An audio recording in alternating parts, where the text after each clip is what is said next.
The CBS Radio Mystery Theater presents...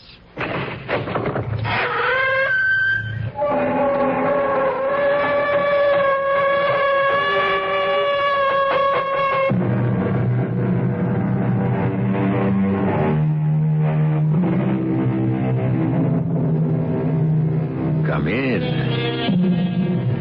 Welcome. I'm E.G. Marshall.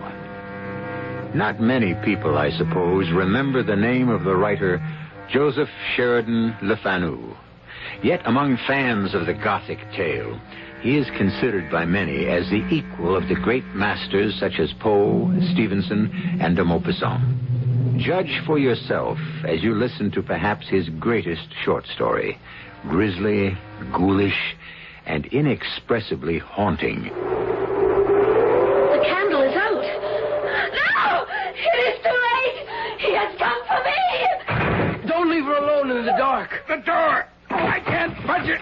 We will break it down. No!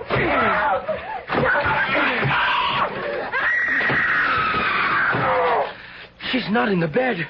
Hold the lamp higher. She's not in the room. The window. Could she have fallen and jumped? The shutters are closed. The latch still thrown. There. Can you see anything, Shalkin? No, Herr Bookman. The street is empty. The canal is smooth as glass. She's gone. Rose is gone. As if she'd never returned.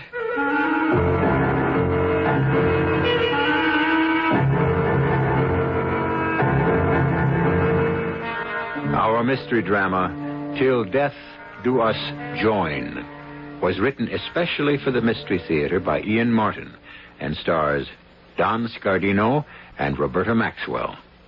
It is sponsored in part by Buick Motor Division and Anheuser-Busch Incorporated, Brewers of Budweiser. I'll be back shortly with Act One.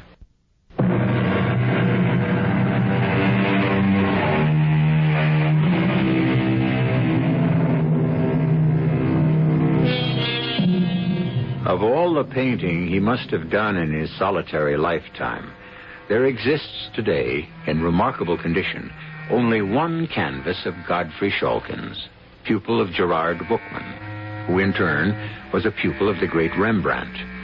The picture represents a chamber in some antique religious building. Its foreground is occupied by a young woman of startling beauty, her face illuminated by a strange smile, half lovely, half evil. In the background is the shadowy form of a man dressed in the old Flemish fashion, propped up in a coffin, as though in a bed. A fascinating picture, and a chilling one. No one who views it can repress a shudder. Why? On the back of the canvas is a legend, written in cramped longhand by the painter, which may serve to explain why.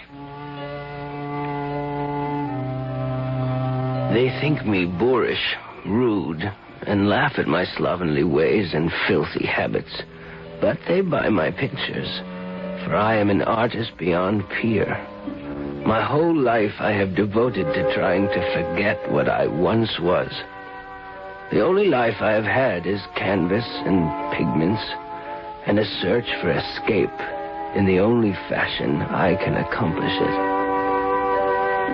But once I was young as other men, with a bright future in my chosen profession, full of laughter and joy and madly in love. Oh, there were barriers to overcome, impossible heights to scale, but with the hope and optimism of youth, I knew I could win out. How could I know that a force beyond any human strength would strangle my spirit, twist and deform my soul, and doom me to a lifetime of despair? Rose. We are alone, beloved? All the other students are gone. And Herr Bookman? He left the studio for home less than 5 minutes ago. I know. I only wanted to be sure I had made no mistake. How do you know? I had Jacob, the groom, drive me into Amsterdam today to shop for some silks. On the way back, I had him stop at his favorite beerstub to have a beer and groom the horses, whilst I took a stroll along the canal. I was hoping to catch you alone at the studio, and my prayers were answered when I saw my uncle climb into his carriage and drive off. My dearest one, if only I could declare my love for you openly. Oh, you will be famous very soon, and we are still young. We have time. Every moment spent away from you is an eternity. It is just as bad for me, but for the moment we must live with it. Come, let me see what you have been working on, my genius. No, it is in no shape. I cannot make it come right, and it is still only a sketch. But, Godfrey, you're wrong. The conception is beautiful, and even the freehand outline tells all the world you are a master, or to become one. Tells all the world. Well, perhaps you're right. For you are all my world. If whatever I do satisfies you, it would be reward enough. Oh, no. We must do better than that so that we can have each other. Finish this one as you have started, and I will see that Uncle Gerard gets the canvas to the right places. Once someone buys you, you will become a vogue. I know it. I feel it in my bones. Not in your heart? In my heart, what I feel is my love for a man named Godfrey Schalken. Will I ever be rich enough to make you my wife? Hold me, Godfrey. Hold me very tight. Rose. I want to believe. Help me to. In every way I can. Oh. But what happened? I don't know. A sudden chill, as if... The time. I must go. I would do nothing to set Minea Bookman against us. Why can't I just go to him? No, I beg you. I know my uncle. He would only send you away, and then you would have lost everything. Me, his teaching, your future. Hush, my darling. Trust in God. And let us hope. I love you. I shall always love you. God give you grace. What grace has a God who keeps two lovers apart? Heaven forgive me. I meant it not. But the words had been said and could not be taken back. I turned to my sketch, one of the temptations of St. Anthony by the devil. I set to work and was so busily engaged that an hour or so must have passed. The light was gone. As I sat back, I heard a sort of sniff behind me. A few feet behind me stood the figure of an elderly man in a cloak and a broad-brimmed conical hat. The room was so dark by now that the shadow from his hat obscured his features entirely. But I was impressed, awed at the perfect stone-like stillness of the figure. I'm sorry, I didn't hear you come in. This is the studio of Gerard Bookman. It is. Will you sit, mynheer? No. I wish to talk to him. He has returned to his home some hours past. If you would wish to seek him there... No. Will you see him before tomorrow evening? Oh, yes, sir. I am one of his pupils, and he will be here by late morning to commence his classes. Are you to be trusted with a message? I hope so. Fail to deliver it at your peril. Tell Gerard Bookman that Meneer van der Hausen of Rotterdam wishes to speak to him here tomorrow evening at exactly 7 in this room on matters of weight. He turned abruptly and with a quick but utterly silent step quit the room. Some strange premonition drew me to the window through which I could see the exit door to the street bordering the canal. I waited in vain for him to appear. The darkness was now gathering in earnest. Leaving the studio and locking the door, I half expected to find him lurking in the halls below. But he had vanished as mysteriously and completely as he had first appeared. Nor was the mysterious stranger further identified when I reported him to Mynheer Bookman the following noon. Van der Hausen? Van der Hausen. No, his name means nothing to me. From Rotterdam, you say? He said. Yes. Well, we shall wait for the appointed hour, and in the meanwhile, to work.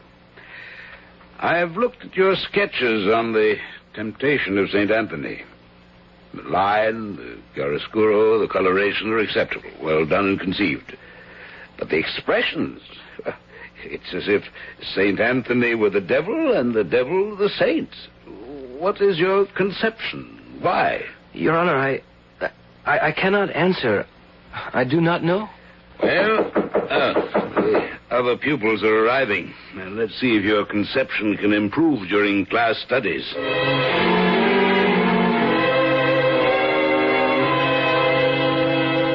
So, my poor Schalken.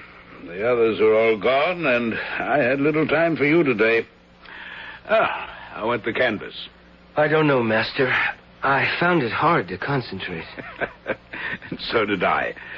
Let's forget pigment and brushes a while and join me in a glass of brandy.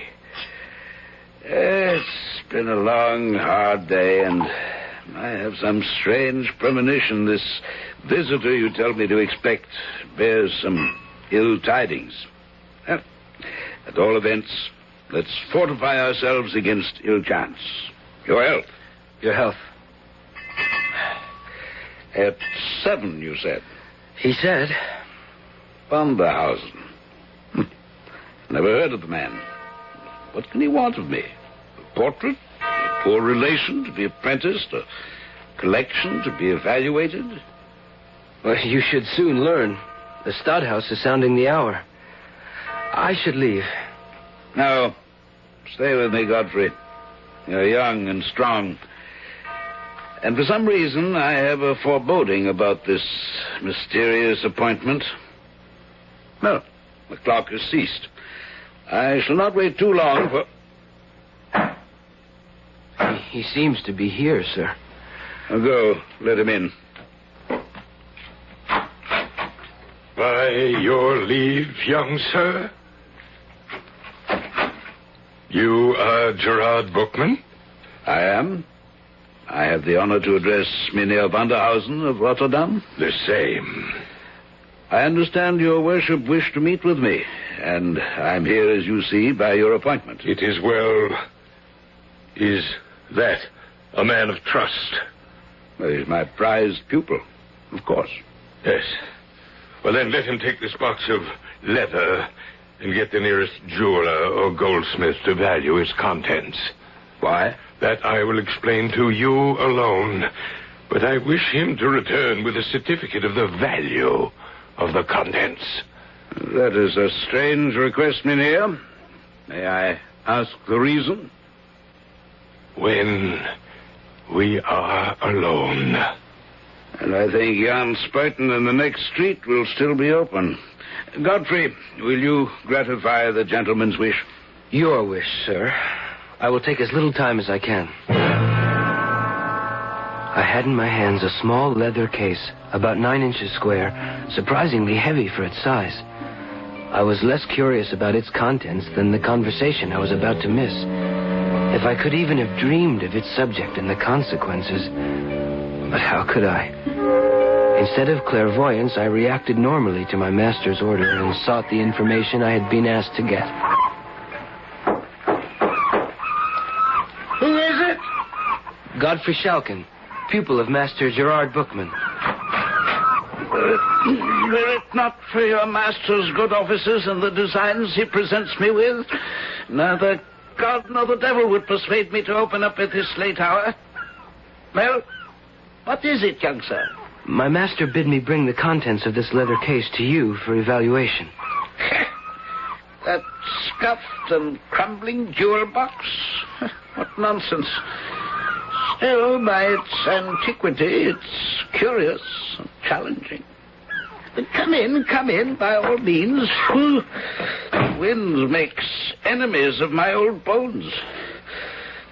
Now, what is the urgency that prompts this haste? I know not, Mynheer Spuiten. Well, then let me see. Give me the case. Good Lord. What is it? A moment. my loop and my scale so I can examine and weigh. Gold ingots. If there's the truth, this is a king's ransom, young man.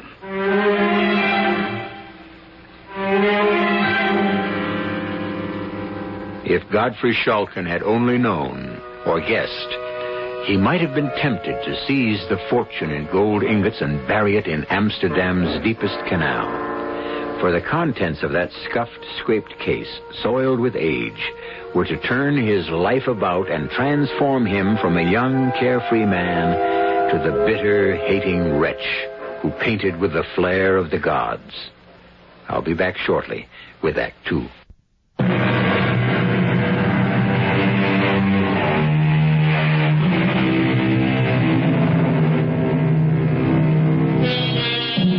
While Godfrey Shulkin was learning from the goldsmith the incredible value of the contents of the leather case, a conversation was taking place between the mysterious stranger and his master. A conversation concerned with the girl he loved, Rose Welderkraust, Bookman's niece. A conversation that established those golden ingots not as a king's ransom, but a queen's. Herr Bookman, I will be free with you. I cannot, by limitations I dare not discuss, tarry with you long. Well, surely I can offer you a drink? No. Some refreshment, food? No. Well, at least let me raise the lights. No. Divest you of your outer garments. No. I can feed the fire more logs to warm you. I have no need of your offers, nor desire of them. I come to make you an offer. Will you come to the fire and sit? I prefer to stand where I am. The shadows suit me well. I don't understand. Some time ago, I saw you in the Church of St. Lawrence in Rotterdam.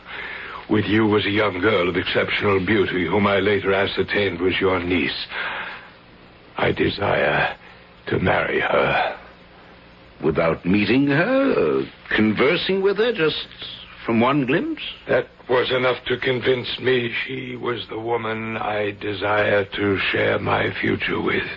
But Rose... If I can satisfy you that I am wealthier than any husband you could ever dream for her, I expect that you, Herr Bookman, will forward my suit with your authority. And I must add that if you are to approve my proposal, it must be here and now, for I can brook no delays.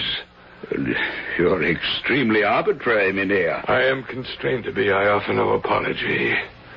I did not ask for one. You might reasonably have. My circumstances are such that I have none to offer. You must be aware that my niece has a will of her own, and may not acquiesce in what we may design for her advantage. The young man I sent out with a packet will return shortly. That will prove the evidence of my wealth and security for your niece's life. I promise you it will be 10 times the fortune she could expect. All of it in the interest that accrues shall be hers as long as she lives. Can I be more liberal? Well, if what you tell me is true, of course not. As to my respectability, you must take that for granted, at least for the present. I buy my name and reputation with what you're about to discover about me. My wealth. You must give me a moment to think. I remind you again, my time is limited. I will not pledge myself unnecessarily. But you will if it is necessary, and I consider it so. A testy old gentleman determined to have his own way, eh? Why, those were the very words that you were thinking, I know. You also thought to yourself, all things considered, I'm not justified in declining the offer if the gold involved is satisfactory. Am I correct? You read my mind correctly. Please forgive the intrusion and my abruptness. But we are both men of sense as well as sensibility. Your niece is penniless. I shall make her as rich or richer than a queen. When your young man returns with a valuation, if you don't wish the proposal withdrawn, you must immediately sign this engagement. Enter. Master, I have brought Mynheer Spuyten's valuation of the contents of the case. Give them to Mynheer Vanderhausen. Oh, no. No. Give them to Mynheer Bookman. Yes, sir. Here they are, Master. Gold ingots? The value. I can't believe it.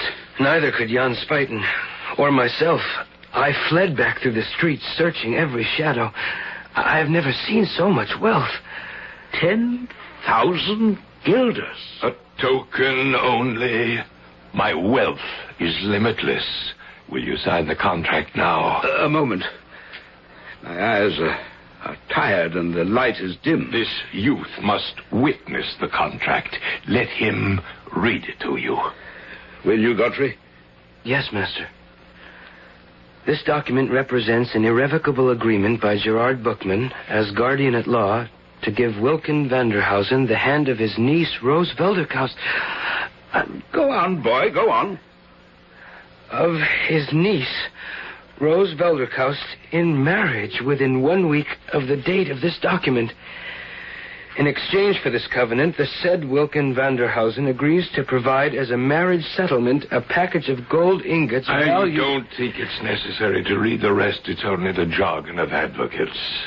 Mynheer Bookman, I have not tried in any way to stint in my offer.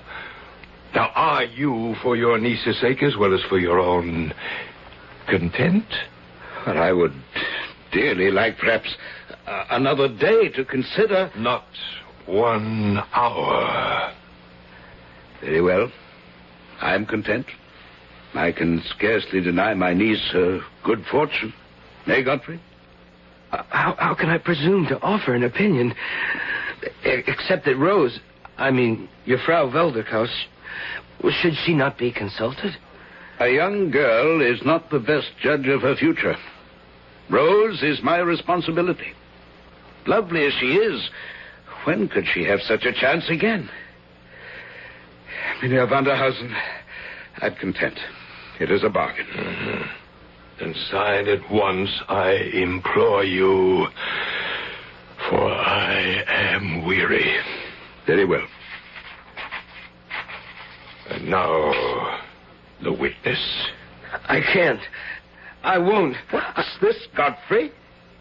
I've taken you into my studio, supported you, taught you, reared you. How can you refuse me one simple request in return? I can't. Well, surely Rose... There is only one answer, Mynheer Bookman. That young man is as taken with your niece as I am. Very well. Now, would you choose between us? Must we find another witness, or do I take my document and vanish from your life? Godfrey, how can you think of Rose? You, a painter, an artist. You have your own dedication in a field which may leave you penniless for the rest of your life. If you do truly love Rose, how can you deny her this opportunity? I love her more than life itself. I want only her happiness. Then sign. Master, there is Rose herself. Rose is not yet ready to know her own mind. I am her guardian. It's my duty to secure her future. If you love my niece, you'll realize it's in her own best interests. Because I love her, then, I sign. It is well. I will take the contract, and you keep the gold. I shall visit you at your house tomorrow night at 9 o'clock, my good Mynheer Bookman, to meet formally with the object of the contract. Again, stiffly, but with the same rapid movement, the shadowed figure was gone so swiftly I had no time to open the door for him. Again, the same unnamed fear drove me to the window to watch for his exit down below. And again, his movement must have been so rapid that I failed to see him leave and enter the street. Godfrey? Yes, Master. I'm sorry. I didn't know that you'd formed an attachment to my niece. I have no right to. And I'm glad you're sensible of that. A painter, it's an uneasy life of sacrifice and, most of the time, poverty. So I shall hold my peace till the appointment a week from now. And you will join us at dinner. Must I? It will be better for all of us to face and accept the future.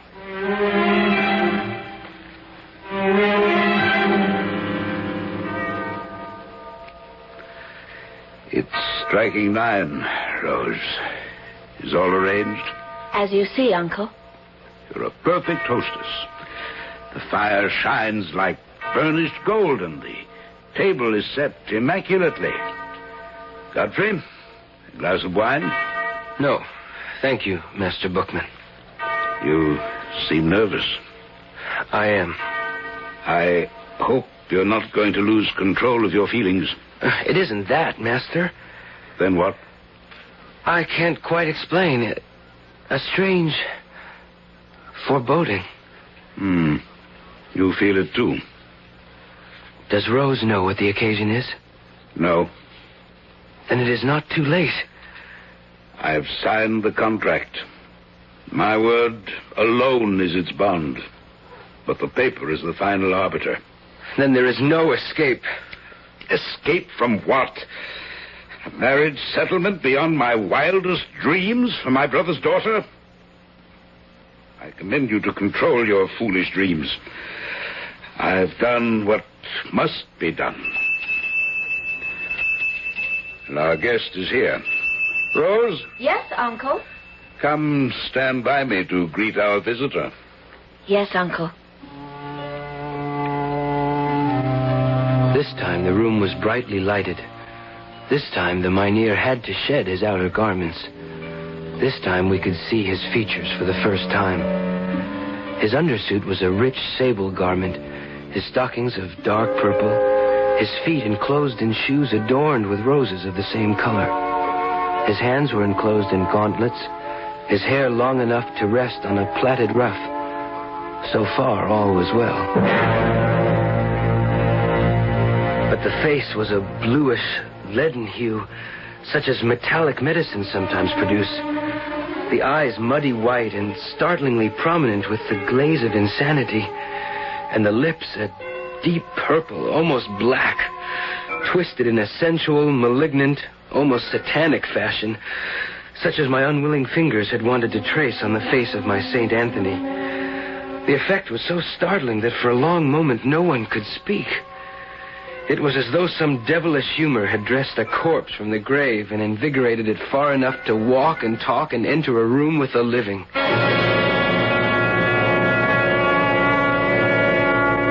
One must admit, of course, that Shalkin could scarcely see his rival, or to be more truthful, the man who had stolen his beloved from him, in the best light. The painter's eye tends to exaggerate, or at least translate the human figure into his own design. And jealousy is a poor measure for judgment. When we return shortly with Act 3, we will be able to make our own assessment of this strange and devious story.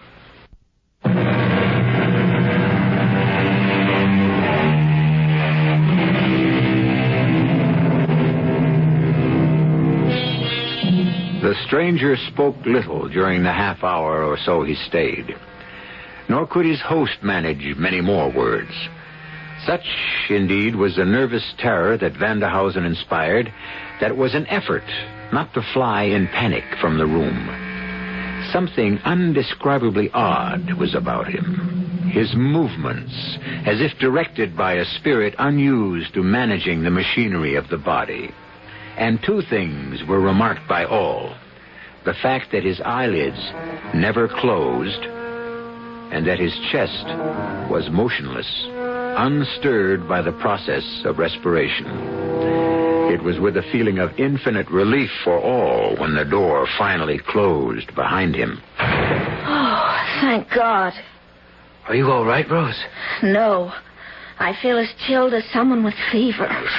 My dear, don't exaggerate. I don't. He's a frightful man.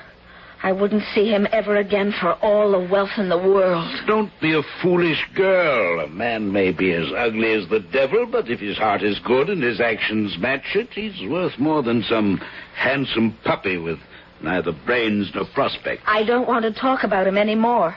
But we must. The man is wealthy, liberal, and withal good-hearted. He has sued for you as his bride. His bride? It is my duty to see you well bestowed. I promised your father on his deathbed that I would make sure of that. Uncle, not that man. Enough for tonight. There are no decisions to make beyond the fact that it is time to retire. Godfrey, I shall see you in the morning. Yes, Master. Good night, Frau Welderkaust. No need to be so formal. Rose.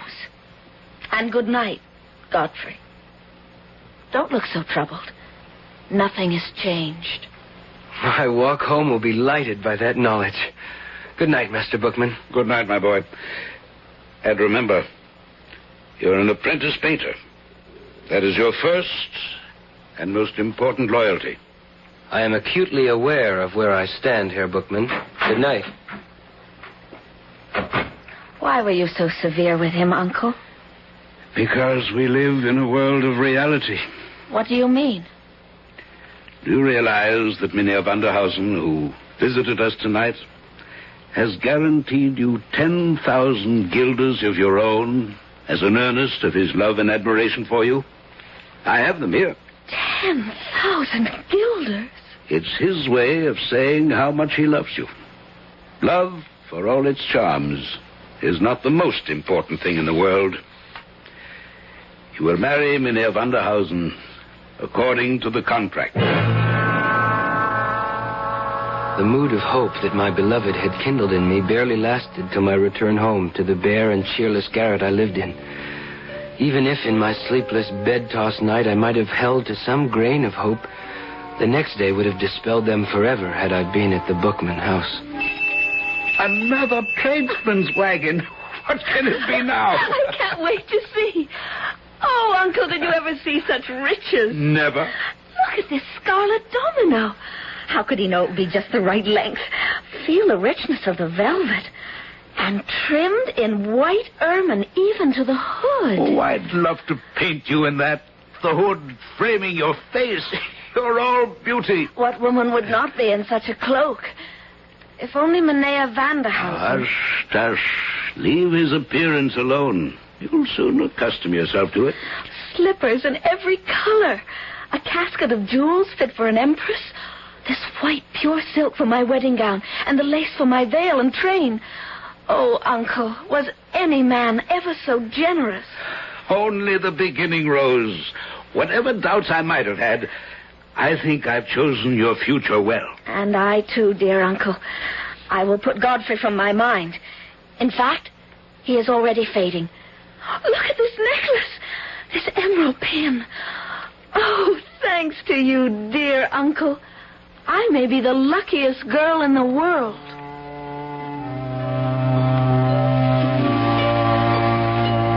And so, 1 week later, I had to swallow my pride and watch my repulsive rival carry off my beloved Rose in solemn pomp in a carriage and four out of my life to Rotterdam.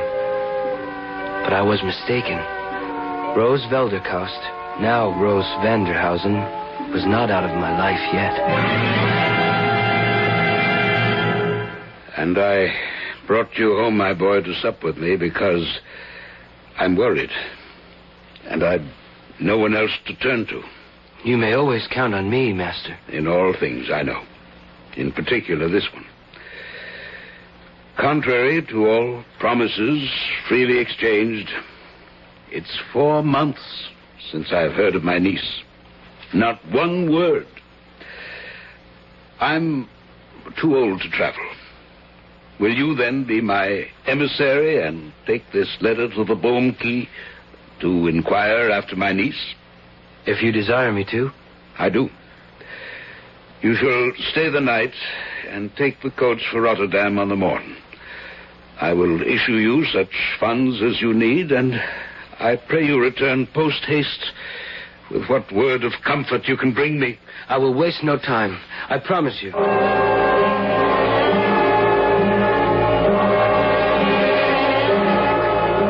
I left not a house in the Bohmkey untried, master, but no one had ever heard of Mynheer Vanderhausen. Well, then where is my niece? I cannot tell. One thing I did when I returned to Amsterdam, I went to the establishment from which the coach and four was hired to take Rose and her bridegroom to Rotterdam. It's clever of you. And yes? The driver reported that late in the evening, before they entered the city, a small party of men, dressed in the old fashion with peaked beards and pointed mustaches, standing in the center of the road, stopped the coach. Highway robbers? Apparently not. Mynheer Vanderhausen seemed to have expected them, and he handed Rose down from the carriage and into an ornate, hand-carved but ancient litter, which the men lifted and bore off into the night. The driver making no attempt to stop them? No, since there was threat of force. All was as if it had been arranged, except... Except what? Except that Rose was weeping bitterly. Oh, dear Lord. What have I done? What can I do to reach her or help her? Jacob has already retired. See who that is, boy. At once, master. Rose! Oh. Dearest Rose, what is it? Wine! Wine, quickly, or I am lost. Master, she is distraught. Rose, my dearest, here. Here, drink. No food. Please, God, at once, or I perish. I'll cut some meat. Give it all to me. Send for a priest with all haste. Or in spite of all, I am not safe until he comes. Send for him speedily, or I am lost forever. The dead and the living can never be one. God has forbid it. Up the stairs, quickly, Father. She is in terrible straits. Help me! Forgive me! Ah! No! He's here. Godfrey, draw your sword. Protect me! Where, Rose? Where? There, in the anteroom with you and the priest. Stand aside, Father. Hold the lamp high. Let me see in the shadow. Uncle Gerard, I beg you. Do not leave my bedside. Only to bring you the priest. Don't be afraid. Father Dowser, myself, and Godfrey are only a few steps from your bed. Oh, God, help me, whom I have no right to ask. Oh, the candle is out. It is too late. He has come for me. Don't leave her alone in there. The door. I can't budge it. We will break it down. No, Godfrey. No! She's not in the bed. Hold the lamp higher. She's not in the room. The window. Could she have jumped or fallen? They're shut fast. The latch is still thrown. There. Can you see anything? The street is empty. The canal is smooth as glass. She's gone. Rose is gone. As if she'd never returned. The days that followed are shady and insubstantial in my mind.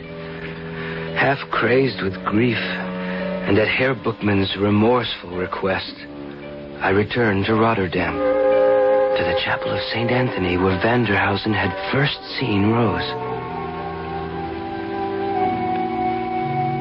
It was after evening vespers, and I was travel-worn and soul-weary. When the worshippers left, I remained alone in the church, and I must have fallen asleep. I was awakened by a soft touch on my shoulder, and awakened to see Rose. Rose. I want you to forget me, Godfrey, and know that I am content and free from sin at last. Come with me. She led me by the hand, a lamp in her hand, down a flight of steps into the vaults below. The music faded, and there was only the sound of our footsteps. echoing on the stone. Where are you taking me? To where I have found rest. Enter.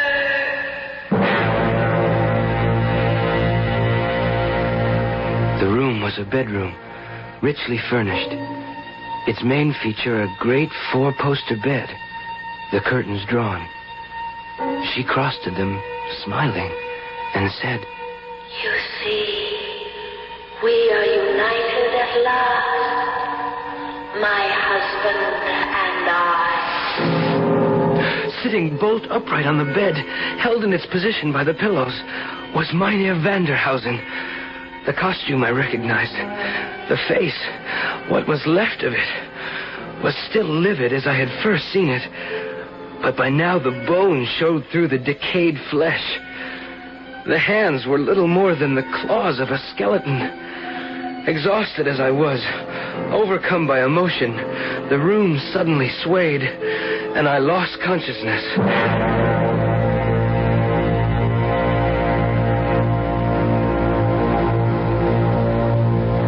I was found the following morning by the sexton. The room in which I lay was the same, except that all the furnishings were gone, save one.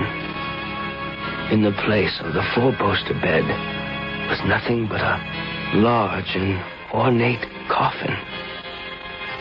I rubbed the dust from the nameplate, which read, Mynheer Winkel Vanderhausen, 1606 to 1669. The man had been dead long before Rose Velderkaust or myself were born. Her uncle and I allowed her to marry herself to a corpse.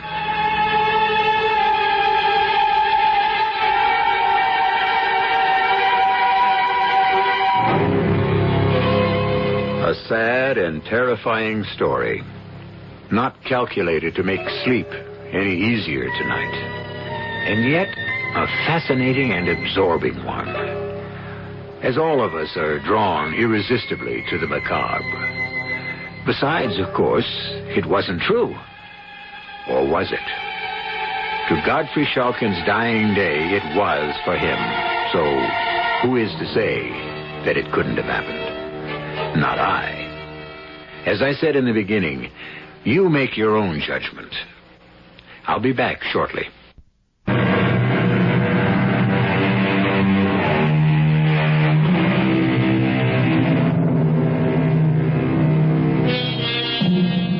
Schalken became a kind of living corpse who lived only through his paintings. But in spite of his success, he was recluse enough to insist on mixing his own pigments, which, alas, were not stable enough to stand the wear of time. So only the one canvas I mentioned remains. They say because he used his own blood to dilute the pigment. I don't know. There's no proof. It's just a part of the legend. Our cast included Don Scardino, Roberta Maxwell, Guy Sorrell, and Arnold Moss. The entire production was under the direction of Hyman Brown. And now, a preview of our next tale. Marvelous how you can get around when you've got no body, isn't it? See him? Little white dog, curly tail. Oh, silly little thing. And see that big blue station wagon? It's going to hit him. No! I've got him. Got him, Cynthia. I've saved him. He'll probably get run over anyhow one of these days. No, he won't. No, he won't. I'm going to keep my eye on him. What about all the others? Them too. And cats and people and everybody. Oh, Cynthia, why did it take me so long to find out what I was born to do? I could have spent my whole life doing this. Cynthia, my afterlife is going to be 100 times more exciting than my life ever was. Radio Mystery Theater was sponsored in part by Anheuser-Busch Incorporated, Brewers of Budweiser, and Buick Motor Division. This is E.G. Marshall inviting you to return to our Mystery Theater for another adventure in the macabre. Until next time, pleasant dreams.